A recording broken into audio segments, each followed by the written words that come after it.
Module 4, the artist's environment, environmental wellness and creativity. Your outer world is an extension of your inner state. So, this module is going to explore how your geographic location, your physical surroundings, and your social landscape are either going to support or sabotage your creative flow.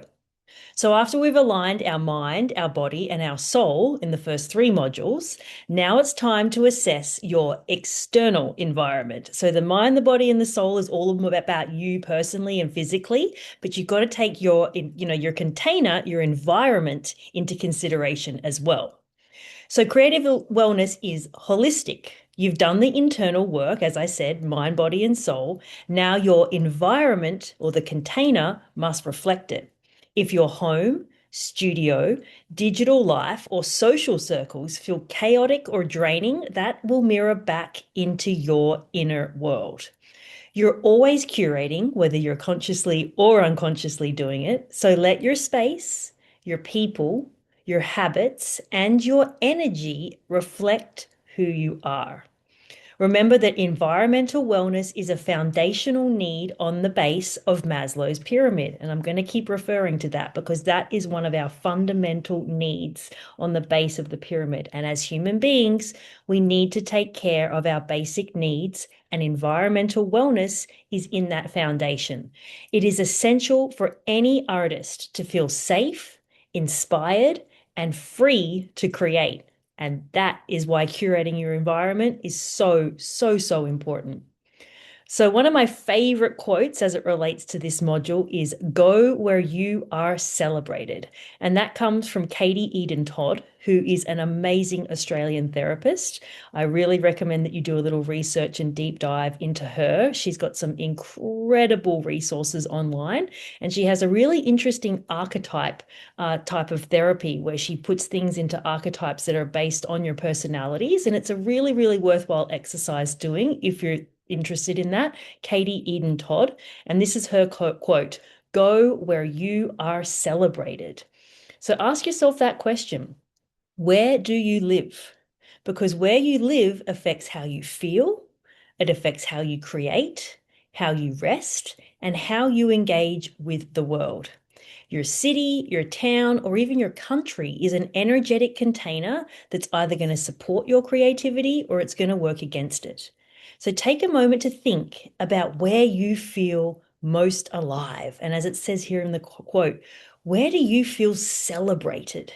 Where do you feel creative, regulated, inspired, and free? Because that's where you and your creativity are going to thrive. Where you live is going to influence your mood, your energy, your rhythm, your habits and your hobbies, your sensory experiences, and your social network. So if you thrive in nature, make sure you choose a place where you can be outside often, where the climate supports your body and your well-being. And if you're more of a social person, choose a place with a vibrant community and lots of opportunities to connect with others. And one of the best ways to figure out what is the best kind of environment for me is to understand and know your nervous system. Are you more introverted or are you more extroverted? Don't underestimate the power of your environment. The light, the temperature, the noise, the smells, the architecture, the population, and nature all shape your creative capacity. An important part of environmental design is knowing how you recharge. Whether you identify as more of an introverted or extroverted person plays a significant role in the kind of environment that's going to support your creativity. And this is very unique to you. You are having your own unique human experience, and there's no right or wrong answer here. It's just what works for you and what supports you creatively. So, if you identify as an introvert, you often thrive in a quiet, calm space with plenty of alone time to process and recharge. I personally am very, very introverted and I love my alone time. I crave it and I need it. Solitude is necessary and it fuels your imagination. So, introversion is a little more yin energy. On the other hand, if you identify as more of an extrovert, you tend to gain energy through interaction, movement, and shared experiences. Being around other peoples can spark inspiration and momentum, and that's a little bit more on the yang spectrum. So you introverted and a little more yin, or extroverted and a little more yang. Take a few moments to think about that and think about the kind of environments that where you feel like you're thriving and the kind of environments where you feel like you're kind of suffocated.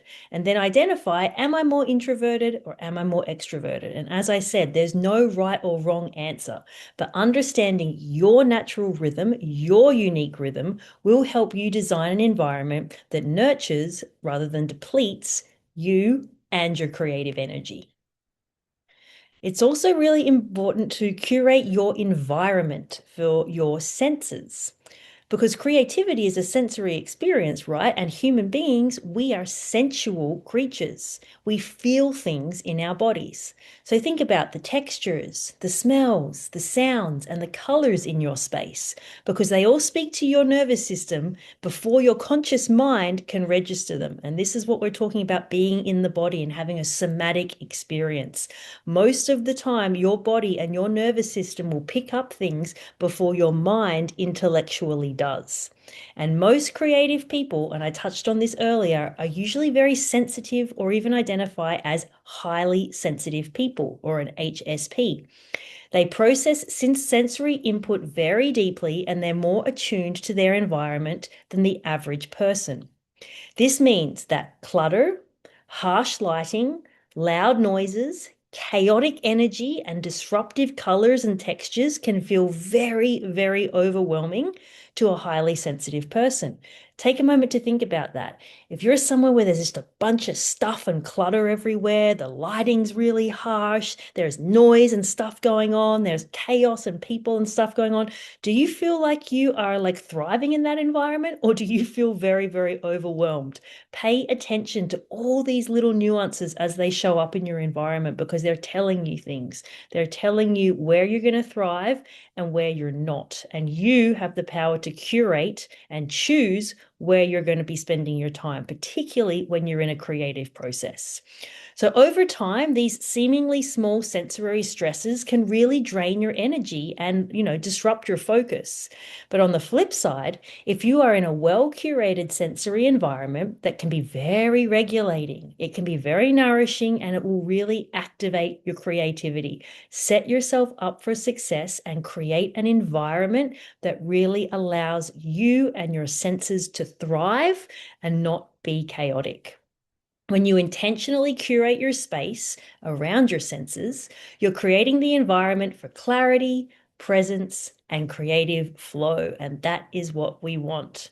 So, when we're thinking about a sensual experience or being a sensory being, what are some considerations that we can think about that in our environment? So, let's start with the scent. Let's start with smells. What smells calm or energize you? Take a moment to think about that. Do you have a favorite perfume? Is there a favorite flower that you like? Do you particularly love the smell of coffee? Or is there anything that specifically jumps out at you when you think about a smell that calms or energizes you? You can think about essential oils, incense, candles, fresh flowers, or maybe you just want to open the window and let some fresh air into your space. If you're feeling a little overwhelmed in an environment, pay attention to the smells. And it might be just a minor tweak that you can do. You can light a candle, put on a stick of incense, or just open the window and let some fresh air flow through. And that might be enough to calm your sense of smell. Then we move on to touch. Think about soft textures, natural fibers, and grounding surfaces. Your nervous system is going to respond what you physically come into contact with every day, right? So think tactile.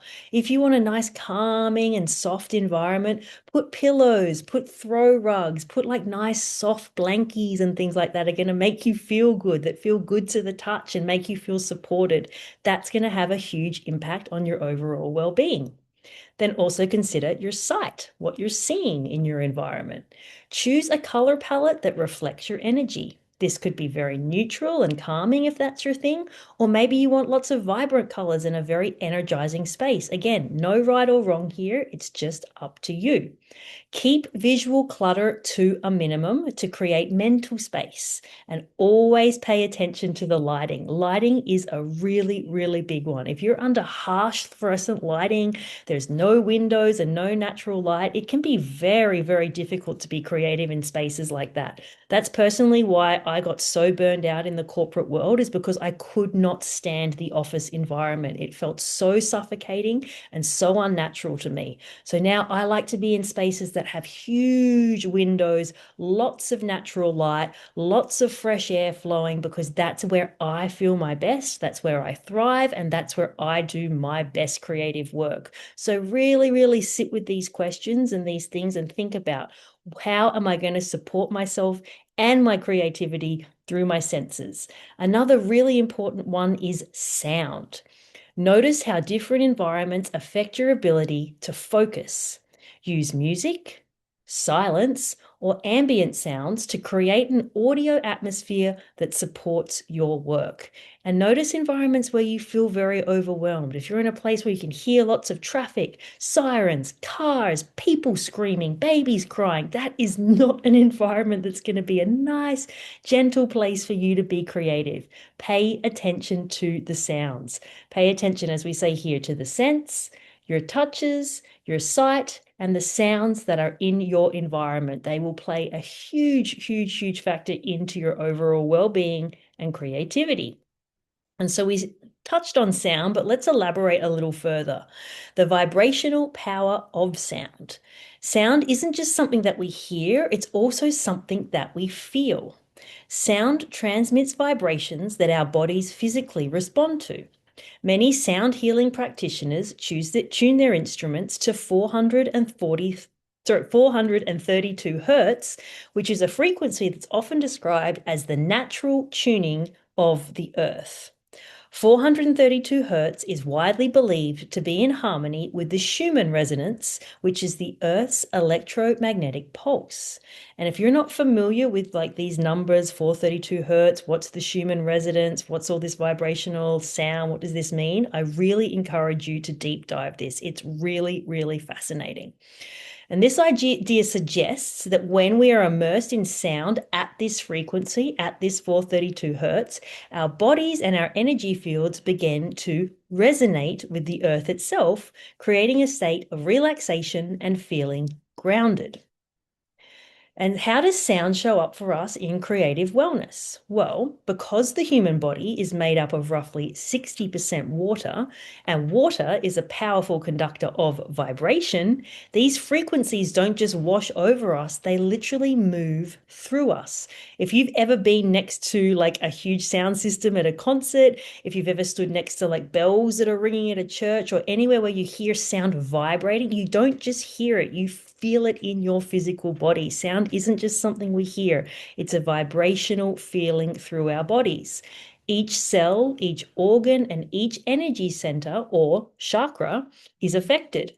And then from a Taoist lens, this aligns with the principle of qi, which is the vital life force that flows through all living things. And when our qi is stagnant, we experience dis-ease, both physically and creative. And as again, we keep coming back to this concept of flow in Taoism. Your qi and your energy should be flowing and moving. And that's exactly what sound waves do. They flow and they move through the body. So sound healing acts as a gentle vibrational tool to restore flow, helping your qi circulate freely.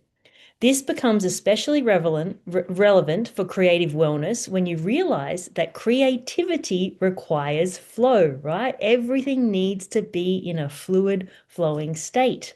A stagnant artist is an uninspired one. A blocked soul cannot access its full creative potential. Through sound, we're tuning ourselves back into harmony with our natural state.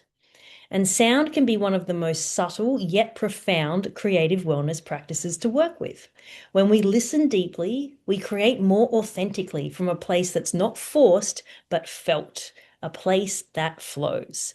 And have a think about right now with your practice, perhaps you're in your studio, in your room, anywhere. Do you have that go-to playlist, right? You've got that song or those songs or that album that you put on that you play really loud, that gets you into the mood, gets you into the flow, makes you want to dance, makes you want to paint. That's the power of sound. And we want to bring that into our creativity as much as possible. Sometimes we want to pump ourselves up and we want to be really inspired. Other times we want to feel a little more gentle and calm. Other times perhaps you want to feel melancholy or sad. That's the power of sound. It goes through our bodies and can channel so many incredible emotions that are all part of the creative flow. Because everything in the universe is vibrating and everything vibrates at a frequency. And so this, when we talk about energy, we're talking about movement and chi as vibration. And I know this might sound a little like woo-woo, but it's actually based in physics. This is scientific stuff. Sound is vibrational energy that travels through air, water, and even our bones. When we hear a sound, we're not just listening to it, we're physically interacting with its vibration. Our bodies respond, our nervous system responds, and our chi responds. Kind of going back to what I just said, when you put on a certain piece of music, your body is going to respond to it emotionally. You're going to feel happy. You're going to feel energized. You're going to feel sad. You're going to feel all of the emotions that come through your body through this energetic flow in the form of sound. Sound can entrain the brain, calm the body, and elevate the soul. And it's no coincidence that music has been part of ritual, ceremony, and healing across every ancient culture on Earth. And I have a little diagram here that shows the chakras in the body, and then also the tuning on the side here with the hertz and the resonance that it vibrates at and how that affects the different chakras in your body. Again, I really recommend you deep dive this stuff. It's really, really fascinating. And then let's also think about the sounds that exist in nature, in the natural world. Singing bowls, tuning forks, chimes, gongs, all of these instruments create frequencies that help the body return to a natural state of balance. But healing sound isn't limited to instruments. Nature itself is a sound healer. Birdsong, for example, is scientifically shown to have a calming effect on the human nervous system. And I'm sure any of you that appreciate that nice quiet time in the morning, perhaps when you're waking up, drinking a coffee, being outside and listening to the birds, it's a really special experience. And one reason is evolutionary. For early humans, birds chirping signaled safety because birds don't sing when predators are near. So hearing birdsong means that it's safe to relax, and that association still lives in the human subconscious. So next time you're sitting around listening to the birds, feeling relaxed and feeling content, understand that that is evolutionary, and early humans resonated with that because it told them, hey, it's safe to relax. It's safe to not be on guard right now. There's no predators around because the birds are singing. Studies in psychology and neurobiology show that natural sounds, especially birdsong, the sound of water, reduce cortisol levels, they regulate your heart rate, and they stimulate the parasympathetic nervous system, which is the part that's responsible for rest, healing, and restoration. So think about some other sounds in nature, particularly sounds that include water. The sound of the ocean and the waves, rustling leaves, crackling fires, rainfall. Like these sounds are rhythmic, they're cyclical, and they're very Taoist in their essence, right? They reflect the natural flow of life. And then think about it, these are sounds that human beings have been listening to since the beginning of time. So, listening to the natural world literally puts us back in tune by synchronizing our internal rhythms with nature's. And this is why meditation also doesn't need to be done in silence. A mindful walk while listening to the wind, or sitting with the sounds of the rain, or a crackling fire, or even the sound of the birds, can be just as regulating, or even more so, than sitting in purposeful silence. And in the context of creative wellness, sound is one of the most powerful and often underexplored practices. It's not just listening, It's attuning. So pay attention to sounds that really, really resonate with you. Maybe there's a sound of rainfall that you really, really love right before you're falling asleep. Perhaps it's that crackling sound of a fire that just makes you feel relaxed and peaceful. Perhaps you love the sound of the ocean. Just take a moment to sit and think about the sounds that really, really resonate with you. And then next time you're meditating, perhaps try to put some of those sounds on. There's endless resources online. If you can't go out into nature and actually do it, you could play a soundtrack of any of those things during your meditation and just notice how it down regulates and relaxes your body. I really also recommend attending a sound bath if it's available to you where you live, because this experience is so, so, so incredible. If you can't attend one in person, you can download them on YouTube or other places on the internet, but experiencing a sound bath with the singing bowls and the other instruments, like in person, is such a profound experience because you're not just listening, you literally feel the vibrations of all these sounds and all of these instruments going through you. It's a wonderful, wonderful thing to do. And if it's available in your area, I highly recommend it. And once you understand that you are an energetic, vibrating being, your cells, your bones, your water, your chi, everything is vibrating, you realize how powerful it is to align your vibration with frequencies, music, sounds, and environments that support you. So I encourage you to really sit with that and think about pieces of music that you really enjoy, sounds in nature that you really enjoy, and try to incorporate that into your wellness practice and into your creative practice as much as possible and see the positive results. So let's move on to the concept of minimalism and less is more in your environment. The fewer distractions you have, the closer you are to the essence of your art. And that is a quote by the amazing Rick Rubin. He is a music producer and has worked with some of the most incredible artists ever. If you're not familiar with his work, I highly recommend a deep dive on him. He also wrote an incredible book recently, which is called The Creative Act, A Way of Being. Again, his name is Rick Rubin. I highly suggest reading it and doing some research about him. He's an incredible creative human being. A blank canvas has infinite potential. Minimalism isn't just about owning fewer things, it's about removing noise so that you can actually hear your own creative voice. Simplicity invites depth. It allows space for ideas to land, evolve, and unfold without competition or clutter. Notice how many times I'm referring to removing clutter from your environment, and not just physical clutter, right? As it says here, like mental clutter, noise, distractions, things that are taking you away from your creativity and your focus, remove them. Keep it simple. Less stuff equals more space for creativity to flow. And in Taoist terms, minimalism aligns perfectly with this principle of Wu Wei that I keep referring to. It's not forcing, it's the natural flow and it's being present. When your space, particularly your creative space or your studio, is clean, uncluttered, and intentional, your energy isn't scattered and all over the place. Your nervous system is calm, you are regulated, and you are more available to your art. This doesn't mean it has to be like sterile or like medical grade hospital, like empty, but it does mean that everything that surrounds you has a purpose, it's beautiful, or it has meaning to you. Create or curate your space with intention. And a personal reflection with the concept of minimalism is, for me personally, as someone who's lived a nomadic lifestyle, I didn't choose minimalism because it was like trendy or something cool to do. I chose it because I had to. When you're moving often, living out of a suitcase, and constantly adapting to new environments, you learn very quickly how little you actually need. And this is a really interesting thing to concentrate on, this concept of need. What do I really need? Do I need all of this stuff? Probably not. And when you travel as much as I do, you live out of a suitcase, you learn to be very, very minimalist, and you also learn very, very quickly, what do I actually need? And what began for me as functionality, it was like a functional necessity actually, gradually evolved into my lived experience.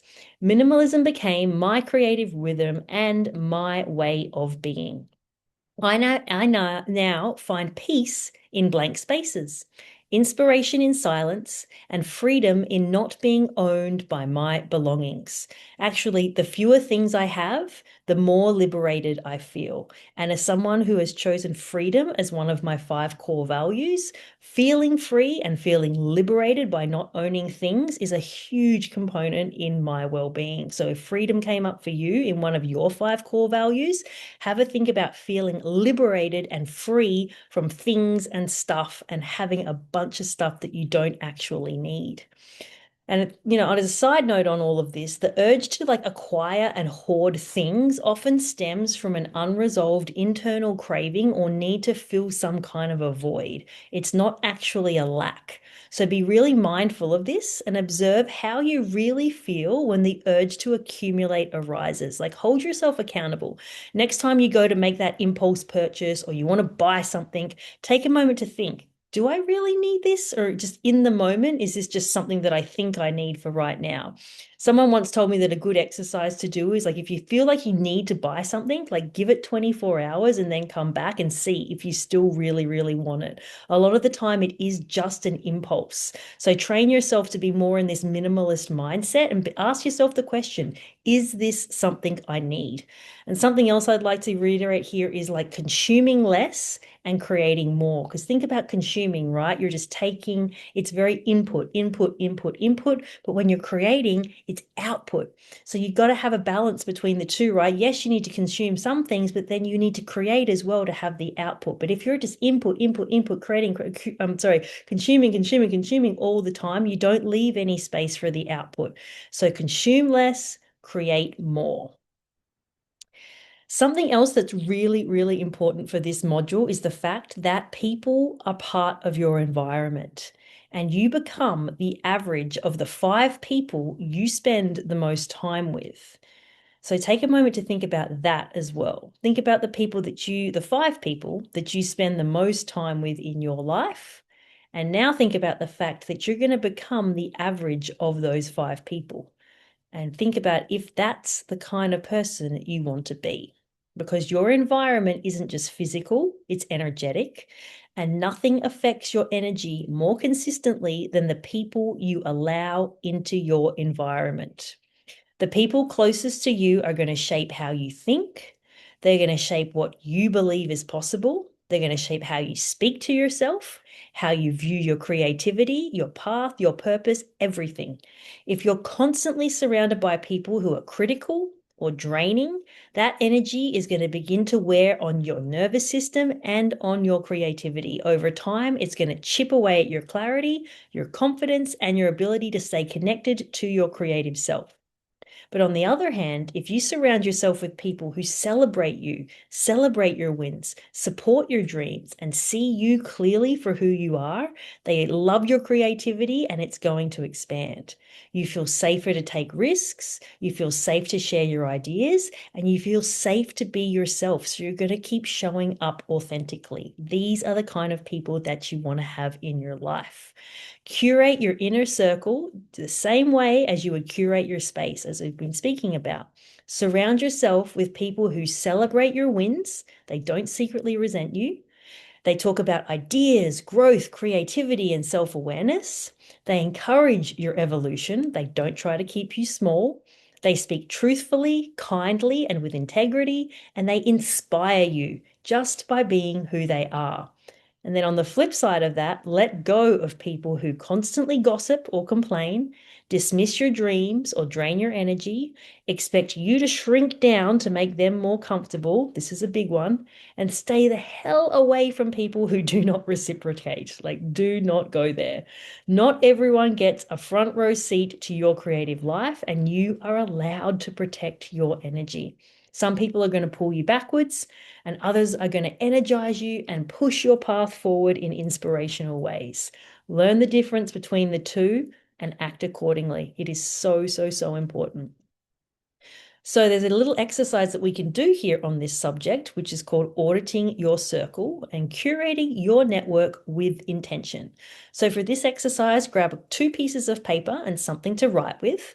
And on the first piece of paper, write down a list of all the people that you spend the most time with. Take your time. Again, there's no rush with any of these exercises. You can pause this here if you want to, work at your own pace, come back to it, whatever you want to do.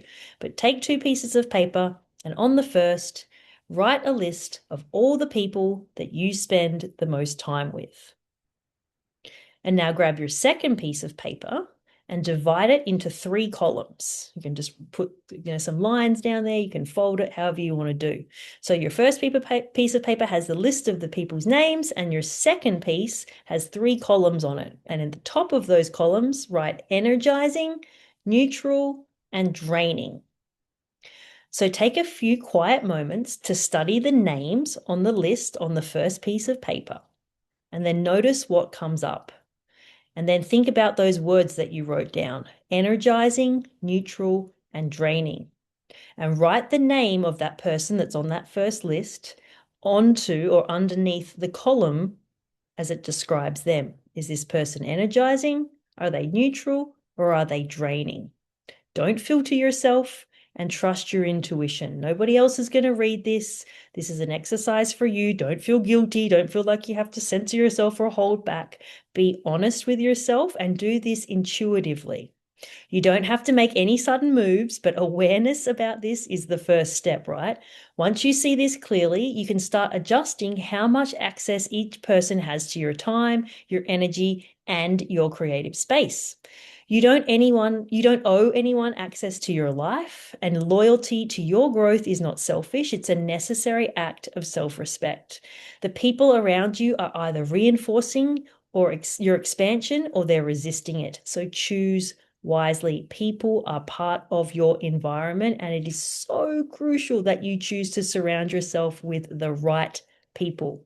And if you don't currently have people in your life who inspire, uplift, or challenge you to grow, go out and find them. That's another great thing that this exercise can do. You can look at this list and be like, hey, I actually need some better friends. I got to go out and find some inspirational people. Seek out mentors, guides, or creatives whose work lights you up. If there is a group or a class or an online community that you can join that would put you in proximity to like-minded people, then go do it. Be social on social media. If someone's art resonates, tell them. Like, start a conversation, follow them, like their posts, tell them that you really enjoy what you're looking at. I've formed some of my most meaningful connections with creative people all around the world this way. I've got so many like internet artist friends who love me and support me and who I keep in touch with. And if I travel to that country, we meet up. Like, there's a lot of good and bad things about social media, but this is one of the really, really positive, good ones. You can meet so many talented, inspiring, amazing creative people just by following their work and being supportive. And it will come back to you and it will be reciprocated. And it is a wonderful way to connect with other like-minded people.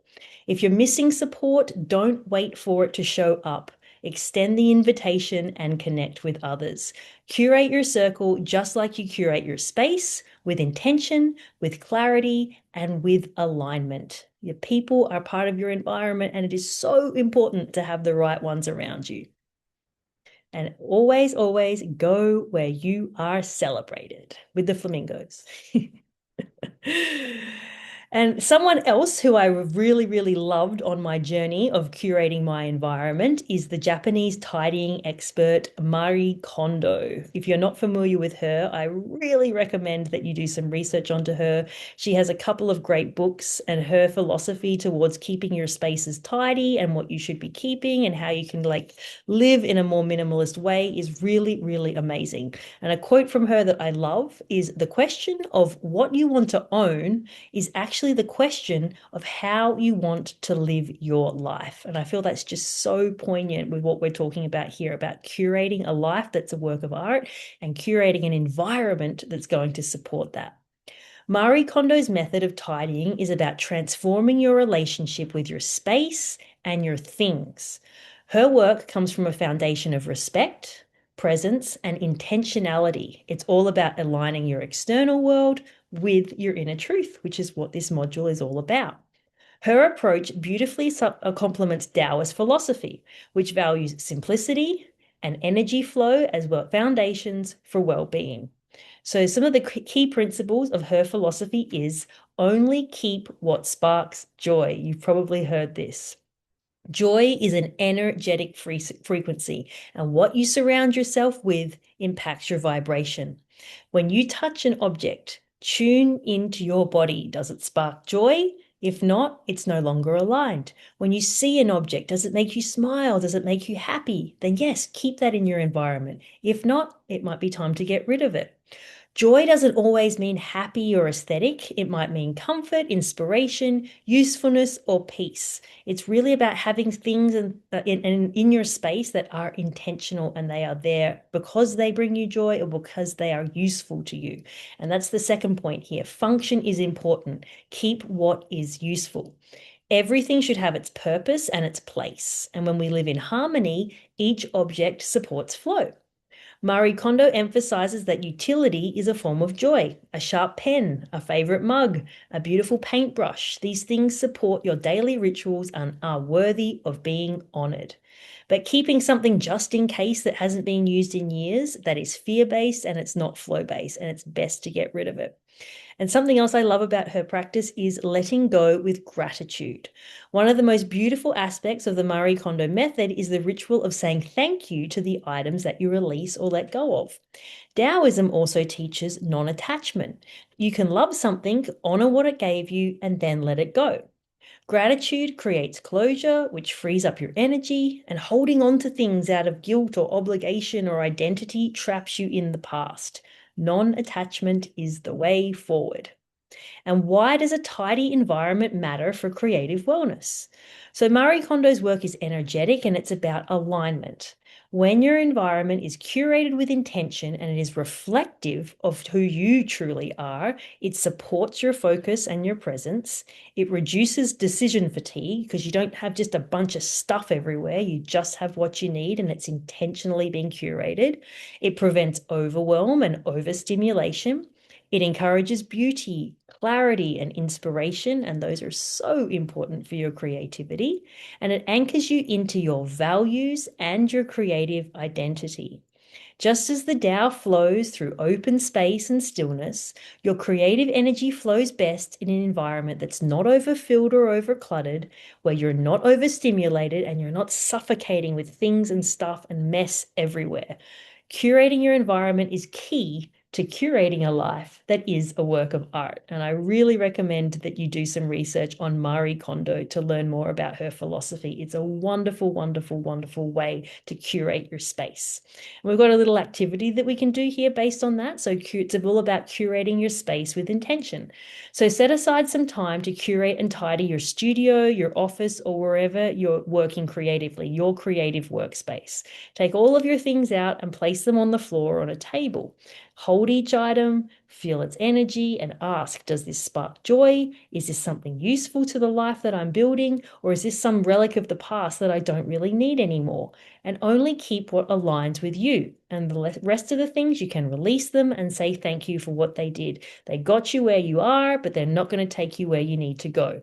And if it's possible, you can donate these items to someone who may need them, or perhaps an organization or a charity that resonates with you. Organize what remains with respect and care in a designated space, and notice how your energy shifts when you live in a beautifully intentional and curated space that is full of things that bring you joy and are useful to you. It will make such a difference in your creative well-being, I promise. So here's another activity that we can do around creating our optimal environment. It's a visualization technique. So take a few moments right now, and you can pause this at any point if you need to. So sit in contemplative silence for a moment. Close your eyes, slow your breath, let everything fall away, and drop into stillness.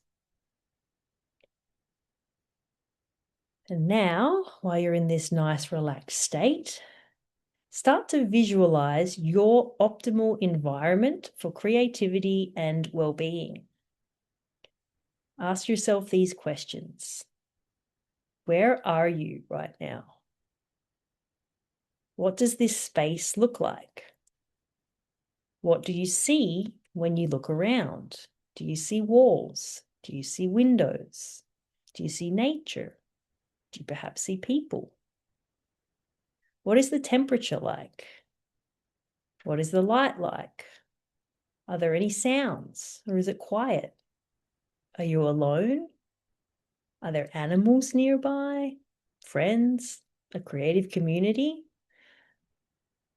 Really sit with these questions and visualize a space where you would be creating in the most optimal way, with all of your senses taken care of, in an environment that nurtures your creativity, makes you feel expansive, makes you feel like you belong, makes you feel inspired. And really breathe into the sensation of being there and feel it and notice what emotions come up for you when you're in this optimal environment. Think about what you smell. Do you smell incense? Do you just smell the fresh air, ocean salt, fresh coffee brewing? What does the air feel like on your skin? What textures are surrounding you? Are you sitting on some beautiful cushions, or perhaps you're sitting on the grass or on a beautiful chair? What is the color palette around you? Let your imagination speak without limitation. There's no rules here. Just let the vision arise from the version of you that feels most authentic, most expressive, and most free. And I invite you to come back to these visualization techniques at any time. And these can be a beautiful way to prompt something to be written in your journal. So when you're done with your visualization, you can pull out your journal if that's something that's part of your practice and write down, what did I see? What did I feel? What did I notice in this vision?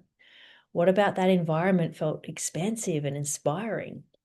What part of it can I start curating into my life right now, today, this week, or this year? You might even like to sketch your space in your journal, make a collage about it, or start a vision board that brings this place to life. Let it be your guide. Let it be something that you move towards with intention. And remember what we said in our first module. These things need to exist first as a thought in your mind. So visualize this space. Visualize your optimal creative space. Think about it, hold that vision in your mind, and then move through to the action stage. What can I do to make this vision a reality? Remember, your thoughts become things, but you have to visualize them, you have to think about them, and then you have to put it into action. Let it be your guide and then move towards it with intention. Honor what feels good to you and start making small, consistent choices that support the creative life that you are curating. Your outer world is a reflection of your inner state. So curate it with intention. So in summary, on the environment module, curate your environment for creative living. Remember that creativity is a sensory experience, and as a human being, you are a sensual being. Curate your space intentionally through scent,